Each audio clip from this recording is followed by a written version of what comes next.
hoje é dia de volta às aulas para muitos estudantes, como os da rede pública estadual, por exemplo.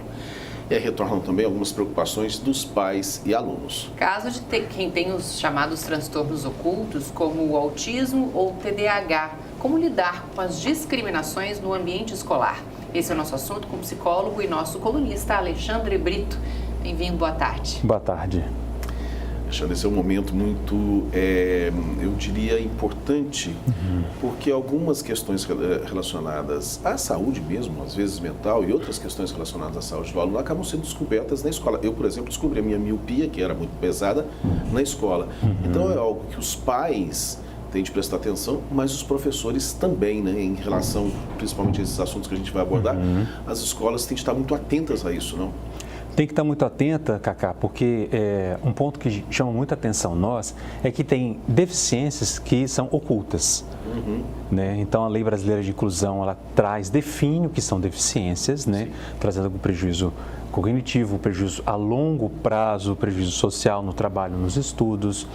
E nem sempre você percebe, nem sempre é visível essas deficiências. E a escola, muitas vezes, tem esse papel de conseguir ter pistas de que algo ali não está como esperado, tem algo ali que precisa ser verificado.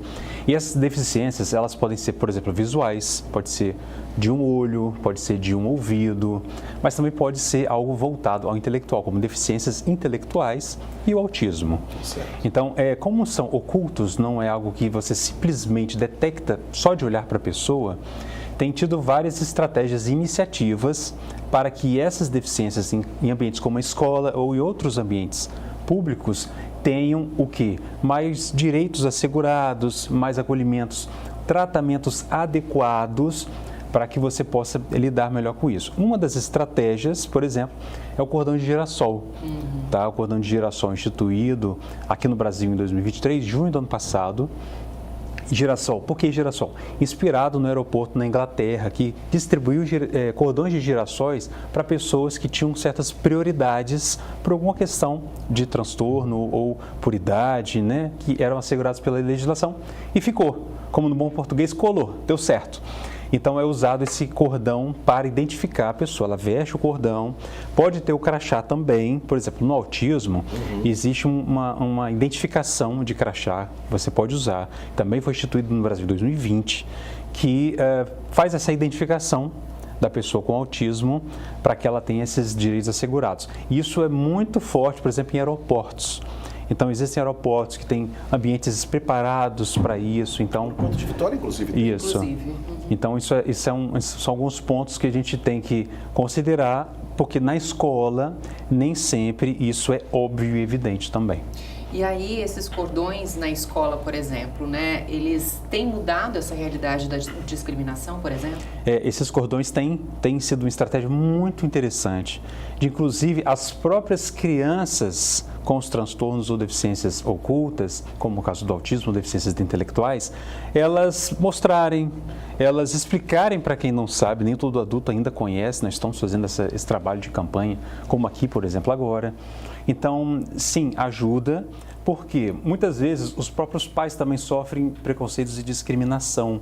Acha que é uma mãe desleixada, um pai preguiçoso, porque às vezes está entrando na fila preferencial e as pessoas olham como um transtorno, uma deficiência oculta, não entende por que aquela pessoa está entrando, né? Então, na escola isso tem ajudado bastante também, tá? Esses trabalhos. E claro que na escola não é só a gente educar as crianças, mas a própria equipe também precisa de formação, capacitação, encontro com os pais para fazer esse trabalho de conscientização. Porque os pais são peça importante nessa história. Hoje a gente estava conversando a respeito dessa volta às aulas também, e Letícia Cardoso, que trabalha comigo na Band News FM, ela estava relatando uma reportagem que ela viu em que se aconselhava muito fortemente que os pais conversem com seus filhos para orientá-los e educá-los em relação àquilo que é diferente. Isso. Né?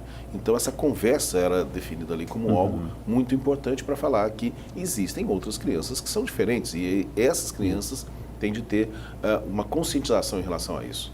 Perfeito. Eu sempre falo para os pais fazerem essa conversa no primeiro dia de aula, mas é uma conversa que pode ser feita ao longo de toda semana, de todo ano.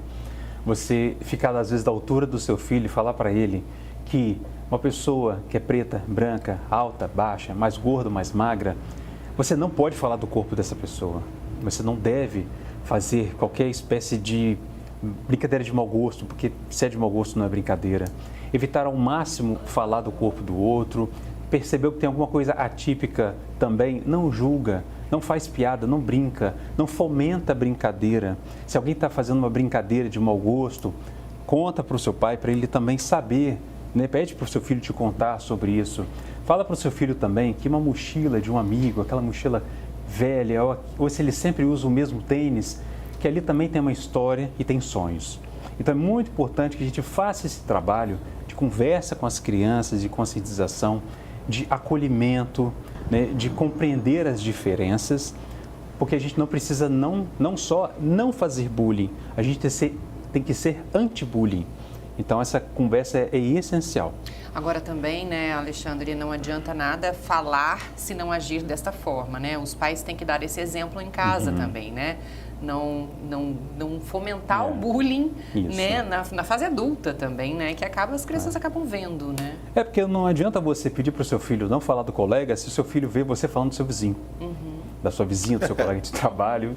Mas, né, a educação se dá no exemplo. Então, a criança olha, te ouve, mas ela presta mais atenção no que você faz.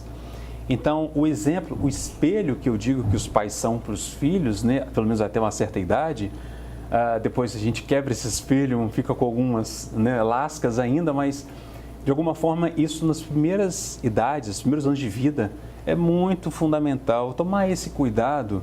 Por quê? Como é que a gente enfrenta o preconceito? É assumindo nossos preconceitos.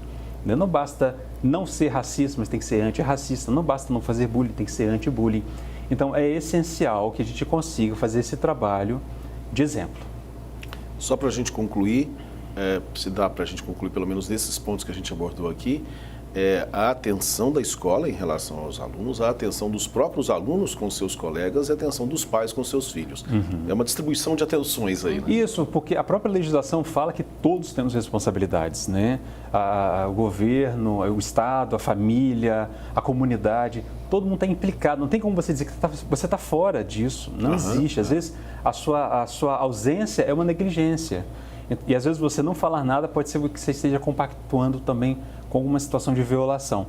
Então, realmente é importante que, principalmente na escola, que é possível espaços de assembleias entre estudantes, assembleias entre estudantes, professores e profissionais e com os pais junto também. Fazer esses espaços são essenciais nesse enfrentamento às violências e às violações aos direitos de crianças e adolescentes. Ok, muito obrigado. Bom. Obrigada, Alexandre.